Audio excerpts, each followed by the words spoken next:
নমস্কার, ঝাড়খণ্ডের আরেকটি নতুন পর্বে সকলকে স্বাগত জানাচ্ছি। দেখুন, রাতের বেলা খাবারের জন্য আমি তৈরি করছি গাটি কচু দিয়ে মাছ দিয়ে একটা ঝোল, সাথে একটি আলু দিয়েছি। এখানে কিছুটা চিংড়ি মাছ আছে আর এখানে পোয়া মাছ আছে। মাছগুলোকে আমি ভেজে নিয়েছি আর তেলে আমি জিরে আর দারচিনি ফোড়ন দিয়েছি, দিয়ে কচুটাকে ভেজে নিয়েছি। এবারে দিয়ে দেবো, লবণও দিয়েছি, এবার শুধু হলুদ দেওয়াটা বাকি।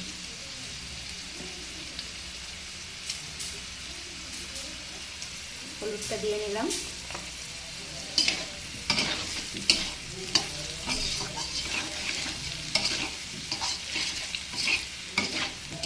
এটাতে কোনো ঝাল বা বাটা মশলা ব্যবহার হবে না, শুধু জিরে ফোড়ন দিয়েছি আর দারচিনি ফোড়ন, এটা দিয়েই করব। যারা ঝাল বা মশলা জাতীয় খাবার খেতে পারেন না, তারা এরকম করে খাবেন। এবারে দিয়ে দিয়েছি সামান্য জল।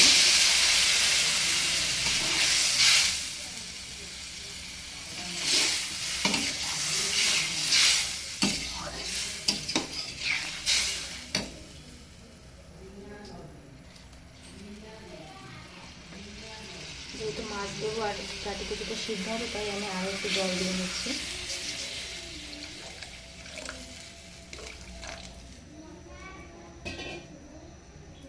এবারে এই ঝোলটা ফুটে উঠলে তারপরে আমি মাছগুলোকে দেবো।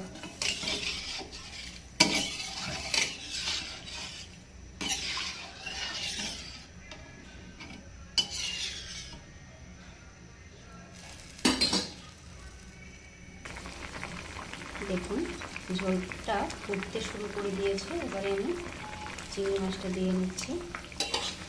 আমার এই চিংড়ি মাছ দিয়ে খাবে,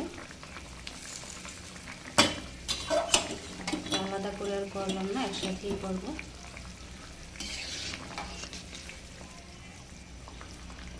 আর এইদিকে দিয়ে দিচ্ছি এই যে পোয়া মাছ,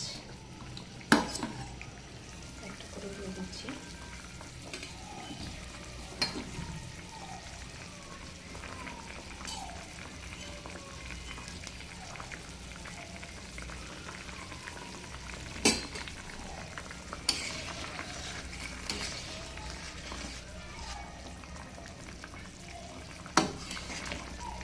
এবারে আবার ঢাকা দিয়ে দেবো ঝোলটা হওয়ার জন্য।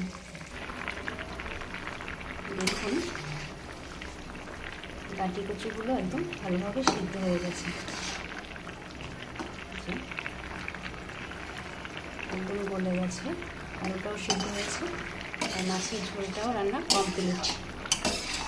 তা এরকম করে মাছের ঝোল, যাদের ঝাল মশলার সমস্যা তারা এরকম করে খাবেন। তা আজকে আমার এই মাছের ঝোল গাটি কচু দিয়ে রান্নার ভিডিওটা কেমন লাগলো অবশ্যই কমেন্ট করে জানাবেন। ভালো লাগলে লাইক, সাবস্ক্রাইব, শেয়ার করে দিবেন।